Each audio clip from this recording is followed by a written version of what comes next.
And it seems like most of the attention ultimately ends up, especially historically speaking, on Dillinger.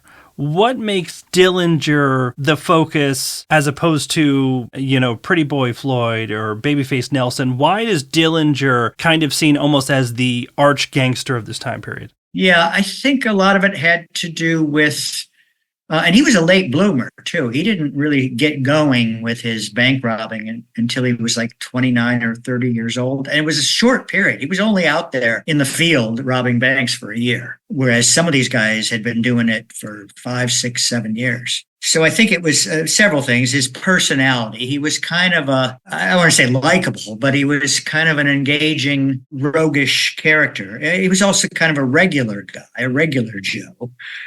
He would make quips, allegedly. Now, some of these I think are legendary, but, he'd go into a bank and he'd ask the teller to hand over money, and some bystander or a patron would, put their money on the table, and he'd say, no, we don't want your money, just the bank's.